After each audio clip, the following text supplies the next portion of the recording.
Good morning, party people. Okay, so this is number 2. So we are in Isaiah chapter 33. So I'm just going to continue. If you have not seen the first video, please go back and watch the first video so you know where I'm at. So we're in 33, and I left off with verse 15. So I'm just going to repeat this part because this part is awesome. Okay, so it says verse 15. Actually, I'll go back to 14 because it's talking about. I'll give you a brief recap in case you haven't seen the first video. Okay, so this chapter 33 is about the Assyrian treaty that has been broken between Sennacherib and King Hezekiah. Excuse me, let me show you on here. King Hezekiah. This is Isaiah. King Hezekiah is right here. So the northern kingdom has been destroyed by Assyria. There's still a remnant here, of course. And then now Assyria is harassing King Hezekiah in the southern kingdom. And chapter 33 is Isaiah's proclamation to Isaiah to stand fast, wait on the Lord. God's going to deliver them just like he's always done in the past, and to not rely on Egypt and all of that. But so chapter 33 is a proclamation against Assyria, things that are going to happen to Assyria. And then it's also showing glimpses of the future, of course, and the kingdom of the Messiah, but also the future kingdom here, but they're also addressing things that they're going to be going through here with the situation with Assyria. So there's a lot going on. So verse 14, we're at 14. It says, "The sinners in Zion are afraid. Fearfulness has seized the hypocrites. Who among us shall dwell with the devouring fire? Who among us shall dwell with everlasting burnings?" So during the midst of this, when God's going to miraculously save Israel with sending an angel to destroy Assyria that has gathered to battle against them. It hasn't happened yet, but when it does happen, he's saying here that even when Hezekiah came into power, his father had been extremely evil, right? Those of you following in 2 Chronicles have been following that. So all the changes he's been making, of course, there's still going to be people in the land that are not game with his changes, right? They want to continue to do evil, want to continue to oppress, want to continue to do business as always, like they've always done under his father, right? They don't want to serve God. So that's who he's addressing here. The sinners in Zion are afraid. Fearfulness has seized the hypocrites. So these are the people that under Hezekiah that are not part of the plan. They're not following what Hezekiah wants them to do. They're still walking in the old ways. And so when this happens, when God miraculously saves Israel, which we'll see in the future chapter, their response is going to be, "Who among us shall dwell with the devouring fire? Who among us shall dwell with everlasting burnings?" So that's them recognizing that they've been idiots, right? That the devouring fire is God and that everlasting burnings is hell. Okay, because if you end up there, it never ends. It's never ending. So 15, "He who walks righteously and speaks uprightly, he who despises the gain of oppressions, who gestures with his hands, refusing bribes, who stops his ears from hearing bloodshed and shuts his eyes from seeing evil, he will dwell on high. His place of defense will be the fortress of rocks. Bread will be given him, his water will be sure." Okay, so one of the tactics of war back then was siege, right? So people would be starved out with lack of food, lack of water. You see this in the Old Testament. People actually ate their children. It was absolutely horrendous. So what he's describing here is he's showing the difference between the people who are still walking in an evil way, and when they see God do the miraculous battle and save Israel, they're going to be blown away and they're going to recognize that they're in trouble, that they need to turn. But here he's just, showing the difference between them and the people who walk up righteously. And so again, he is focusing again on justice and righteousness, people that are honoring God and God's laws and doing what's right no matter what. And what that looks like. So it says, "He who walks up righteously and speaks uprightly, who despises the gain of oppressions," so who will not participate in oppressing people to make money or to further themselves, "who gestures with his hands, refusing bribes." So when they describe the verb for that, it's not, like this. It's like shaking off, right? It's like a tree shaking off its leaves in the wind, that it's a violent refusal to be a part of it. And so it says, gestures with his hands, refusing bribes. So it's not just partly like, no, I don't think so. It's like, get the heck away from me. I'm not participating in that. I mean, a very strong position.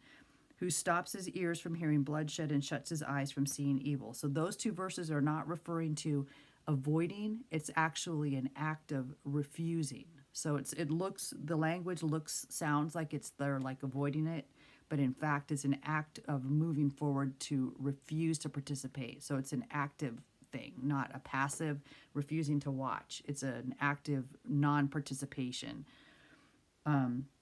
So what about the guy who does all those good things? It says, verse 16, he will dwell on high. His place of defense will be the fortress of rocks. Bread will be given him, his water will be sure. So in times of siege, they were often, you see in the Bible and other historical times, that they're living on a diet of bread and water, right? They're just trying to survive the siege and the war. And so he's saying here that no matter what the circumstances are, he will dwell on high. So a high place is always a better place for battle, right? You never want to be in the lowlands. You always want to be high. And his place of defense will be the fortress of rocks. So his place of defense will be God, and it will be a rock fortress which is absolutely impenetrable.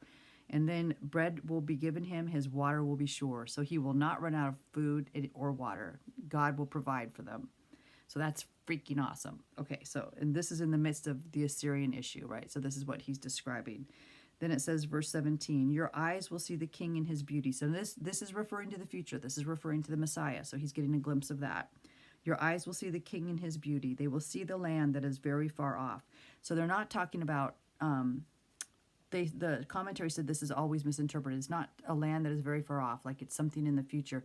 It's describing a huge, vast expanse of property. So it's the what do you call it? Not the kingdom. The kingdom is huge. So God's kingdom is huge. It's not that it's far off. It's so huge you can't see the end of it. So that's kind of what they're inferring here. So your eyes will see the king in his beauty. They will see the land that is very far off, or so huge. Your heart will meditate on terror. Where is the scribe? Where is he who weighs? Where is he who counts the towers? So this is, again, referring to what's happening now, right? You will not see a fierce people, a people of obscure speech beyond perception. So that has a couple of different meanings, of a stammering tongue that you cannot understand. So that means not only are they going to be protected from other nations, but that the other nations don't even make sense. So and their trust and their being fearful of them doesn't even make sense. So there's a few meanings there. Verse 20, look upon Zion, the city of our appointed feast. Your eyes will see Jerusalem, a quiet home, a tabernacle that will not be taken down. Not one of its stakes will ever be removed, nor will any of its cords be broken. So again, that's referring to permanence, right? The end times, and that it's going to be around forever. But there the majestic Lord will be for us, a place of broad rivers and streams in which no galley with oars will sail, nor majestic ships pass by. So no weapons of war are going to come against it. No, and again, it's kind of referring anything along the water or streams as fruitful. It's showing that's a positive thing, right? Reproduction. So it's showing the future is going to be beautiful. No galley with oars will sail, nor majestic ships pass by. So that means no weapons of war can come against it. For the Lord is our judge, the Lord is our lawgiver, the Lord is our king, he will save us. So those are powerful. And what is in the midst of it? Judge, lawgiver, okay, and then king. Your tackle is loose, they could not strengthen their mast, they could not spread the sail. So verse 23 is really interesting because right in the midst of all this powerful future stuff, they have this glimpse of where they're at right now, right? Your tackle is loose, they could not strengthen their mast, they could not spread the sail. So the things that it's describing ropes that are supposed to be controlling all of those things. So it's almost like the foundation of what they were relying on is not able to do it. They're not able to do it. It's God that's going to have to do it. Then the prey of great plunder is divided. The lame take the prey. And the inhabitant will not say, I am sick. The people who dwell in it will be forgiven their iniquity. So they're talking about the great plunder is divided. The lame take the prey. So that is what in the past, what has happened, even the lame of their enemies can take prey, and the inhabitant will not say, I am sick. So things are going to change. The people who dwell in it will be forgiven their iniquity. So that's the end of chapter 33. So again, that's a brief touch on it. I mean, there's so much you can go into. The commentary was awesome. So read your Bible. Get a good study Bible. It's really important to read your Bible, guys. You're not going to understand God or know God without reading the Bible. So just get in a good daily reading of some kind. Jesus is coming. Love you. Peace. Have a great weekend. Bye.